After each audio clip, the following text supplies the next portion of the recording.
Bonjour et bienvenue. Aujourd'hui, on plonge ensemble dans une source un peu particulière, le compte-rendu d'une séance d'hypnose spirituelle de reconnexion. C'est la 33e de la saison 2025. On va suivre l'expérience de Christophe, qui était accompagné par Agathe. Notre objectif, c'est d'analyser un peu ce voyage intérieur, voir ce qu'on peut en tirer comme enseignement, comme idée forte, et on finira avec une création musicale inspirée directement de la séance. Alors, allons-y. La séance, elle commence par une mise en condition, faire de la place, accueillir ce que Christophe appelle les amis, ses guides, j'imagine. C'est ça, une préparation classique en quelque sorte. Oui, mais très vite, il y a une image qui arrive assez surprenante, non? Celle du dessin animé Bugs Bunny face à Elmer Fudd. Ah ouais, le docteur avec son fusil, comme il l'appelle. Exactement. C'est assez central, on dirait. Comment on peut commencer à décrypter cette métaphore? C'est une image très très riche, hein. Ça pose d'emblée deux pôles, deux façons d'être au monde presque. D'un côté, on a Bunny, le joueur, le spontané, le créatif, celui qui est connecté au cœur, qui vit avec légèreté, qui danse un peu avec la vie. Mhm. Et de l'autre, Elmer. Lui, il incarne plutôt la rigidité, la norme, le contrôle. Il cherche la tranquillité, oui, mais en supprimant ce qui dérange, ce qui agite, quoi. C'est la figure qui veut rétablir l'ordre, parfois par la force, en calmant le joueur. Et cette tension entre les deux, Christophe la ressent fortement d'après ce que j'ai lu. Il a très envie de jouer, de créer depuis cet espace libre. Mais en même temps, il y a cette peur, la peur de se faire plomber, il dit. Oui, exactement. La crainte d'être réprimé, d'être jugé, stoppé net par cette norme. Et cette peur, elle vient que de l'extérieur ou est-ce que ça parle aussi d'une lutte interne? Ah, c'est une excellente question. Justement, ce qui est intéressant, c'est que la séance suggère que cette peur de l'extérieur, elle active aussi ou elle est amplifiée par une sorte d'autocensure, un Elmer intérieur si on veut. D'accord. Cette figure normative, elle n'est pas seulement dehors, projetée sur les autres. Elle est aussi intériorisée. Et il y a une nuance importante à ajouter, ce désir de ne plus jouer seul. Oui. Pourquoi? Parce que le jeu solitaire, apparemment, ça ravive chez lui de vieilles blessures d'abandon. Donc le jeu, ça devient aussi une quête de lien, de partage, une façon de rendre cette expression de soi moins vulnérable peut-être. Je vois. Donc c'est pas juste s'opposer à la norme, c'est chercher à partager ce jeu, cette créativité dans un espace sûr. C'est ça. Et cette dynamique Bunny-Elmer, elle débouche sur l'exploration de deux chemins de vie bien différents. Commençons par celui de Bunny, le chemin lumineux. Il est vite associé à une autre image forte, un lever de soleil, contemplé à plusieurs. Qu'est-ce que ce chemin nous dit? Alors ce chemin, il est décrit explicitement comme celui de l'amour profond. Mais attention, hein, c'est pas juste un amour sentimental, un peu passif. D'accord. Non, c'est présenté comme une force active, capable de dissoudre la rigidité, celle d'Elmer, métaphoriquement parlant. L'idée, c'est d'aimer l'autre comme soi-même pour, pour faire fondre la glace. Faire fondre la glace. Oui. Et ça implique une posture active, de vraiment essayer de comprendre les peurs de l'autre, ses blocages, d'où vient sa rigidité. Et en comprenant ça, on peut ajuster sa communication, la rendre plus apaisante, plus enveloppante, et créer un espace de soins mutuels en fait. C'est fort, cette idée de compréhension active pour faire fondre la glace. Et l'image du lever de soleil partagé alors? C'est juste une belle image où il y a plus? Ah non, ça va bien plus loin, c'est pas juste joli. C'est décrit comme un catalyseur pour réenchanter les cœurs. Réenchanté? Oui, les reconnecter à une fréquence d'amour universel, de gratitude. C'est pas juste un émerveillement dans la tête, hein. C'est décrit comme une résurgence du vivant, une expérience presque physique de connexion. Mhm. Et ce qui est fascinant, c'est que la séance ajoute une dimension temporelle. Contempler ce lever de soleil, ça relie Christophe à tous les humains, passés, futurs, qui ont partagé ça. Ah oui, c'est beau ça. C'est une façon de puiser dans une sorte de conscience collective de la beauté, de la connexion, pour se recharger en amour, dit le texte. Se recharger en amour en se connectant à quelque chose d'universel, d'intemporel. C'est puissant comme perspective. Et il y a un mot qui revient souvent sur ce chemin, le savourer. Oui. Ça peut paraître simple, mais ça a l'air important ici. Oui, savourer. c'est comme un leitmotiv. Savourer le simple fait d'être humain, enraciné dans l'humus, la terre, savourer le quotidien, une nuit paisible, les moments simples. Ce n'est pas vu comme une fuite, hein, mais comme une pratique essentielle pour restaurer la confiance, pour trouver une voie vers une humanité plus apaisée, connectée à ce qui est vital, fondamental, ce qu'on oublie souvent dans la course. Dans la course quotidienne, oui. Et si on regarde l'autre chemin, celui d'Elmer, alors là, le contraste est... Saisissant. Comment il est décrit celui-là? Ah là, c'est beaucoup plus sombre, plus stressant. On parle de réveil brutal, de course effrénée dans la jungle urbaine, de cette attitude défensive avec le fusil chargé pour calmer ceux qui sortent du rang, ceux qui font les marioles. C'est un chemin où on repousse activement la joie, où on se coupe de sa propre vitalité, de sa raison de vivre même. On s'isole dans une bulle de frustration, tout en étant persuadé d'avoir raison contre tous. Et la métaphore pour ce chemin, elle est terrible, non? Le rond-point avec seulement des sens interdits. Oui, elle est très parlante. On tourne en rond, on croit contrôler, mais en fait on est piégé, on ne voit plus rien du monde extérieur, on passe à côté des levées de soleil justement, des sourires, des partages. Exactement. Et ça mène à quoi? À l'aigreur, au dégoût de soi, c'est dit. C'est une image assez dure des conséquences de cette vie de contrôle et de fermeture. C'est une mise en garde très claire, oui, sur les impasses de ce mode d'être. Mais ce qui est intéressant aussi, c'est que l'exploration ne se limite pas au vécu de Christophe. Ah oui, il y a le retour d'Agathe, l'accompagnatrice. Voilà. Et ses perceptions à elle, pendant la séance, elles éclairent drôlement ce que vivait Christophe. Comment ça? Racontez un peu. Eh bien, Agathe, de son côté, elle rapporte avoir ressenti des choses très fortes. Des images, des sensations.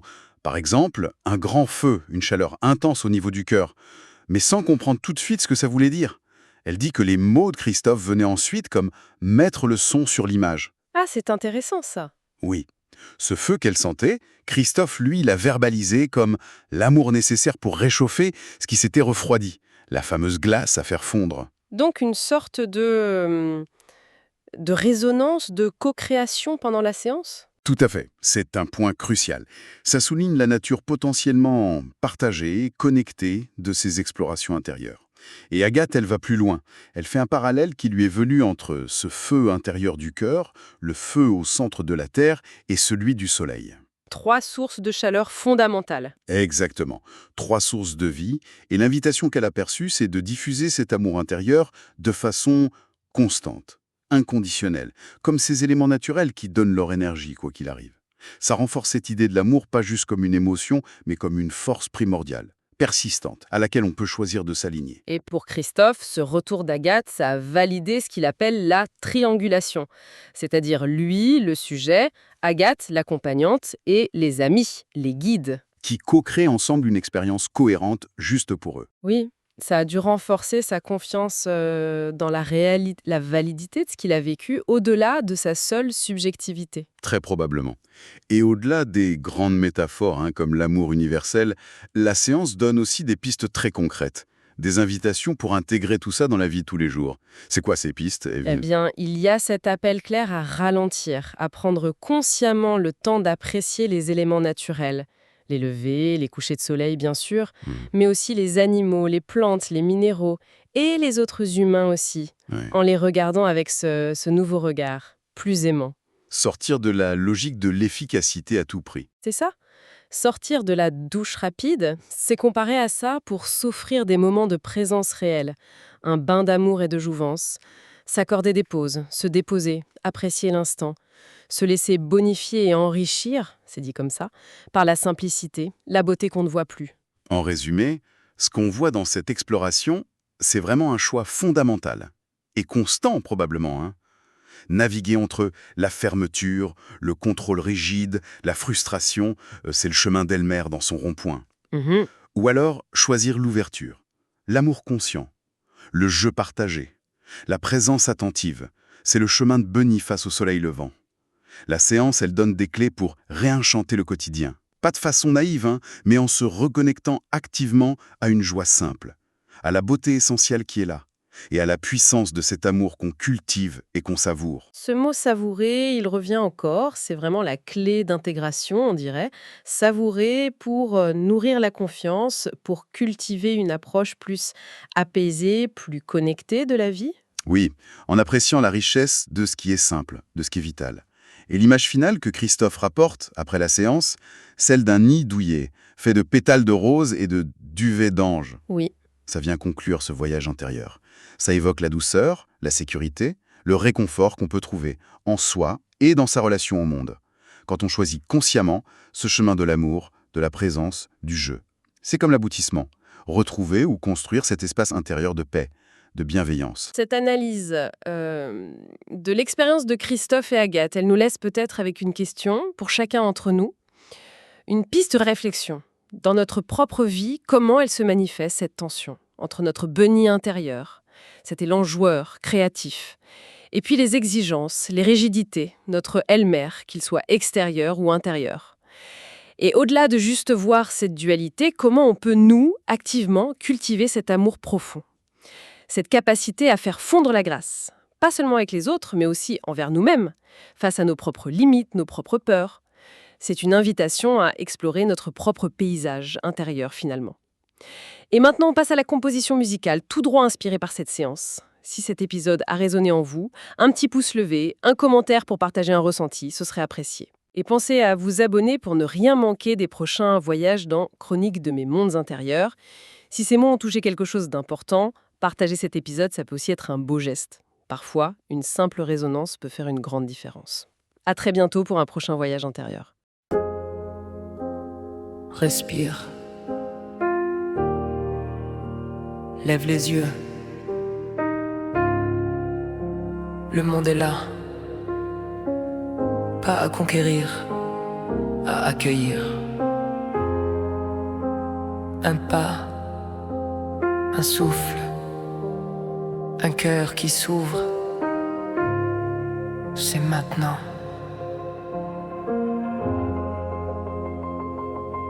Je tournais en rond dans un rond-point gris, sens interdit, sans issue, cœur calcifié.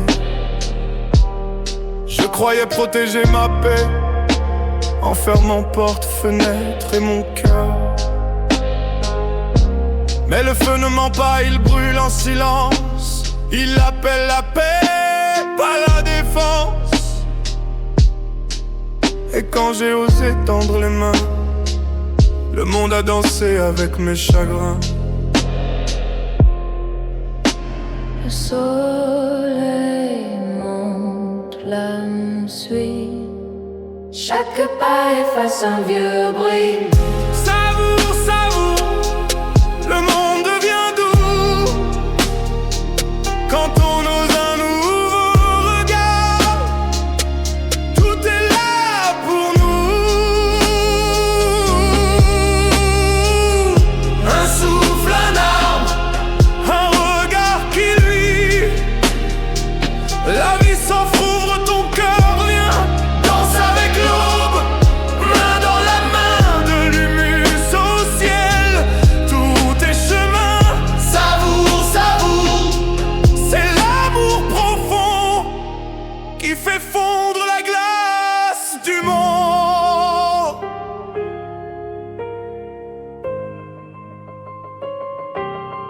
Il y a en moi un joueur léger qui danse avec le vent sans juger. Mais il a peur d'être seul, de ne plus retrouver le lien. Alors il tend une main, sourire, pour que le jeu devienne partage. Et dans ce cercle de lumière, la peur s'efface, le cœur s'élargit. Un souffle de cœur, mille échos. L'amour est feu, terre, soleil, écho. Savoure, savoure, le monde devient doux quand on ose un nouveau regard. Tout est là pour nous. Un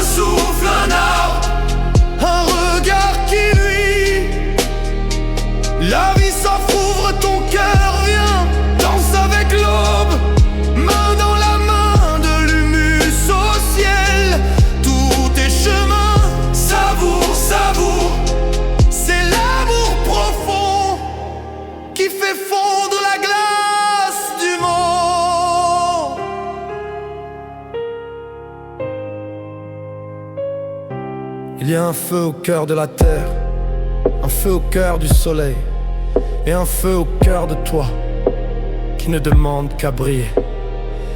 Pas pour brûler, pas pour blesser, mais pour réchauffer, pour réenchanter. Tu n'es pas seul dans ce voyage, les guides marchent à ton passage. Même en silence, tu rayonnes.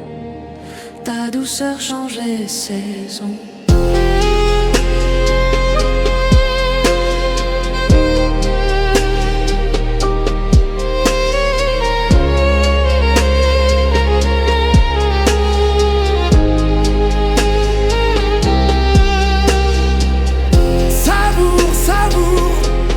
Le monde devient doux quand on ose un nouveau regard. Tout est là pour nous.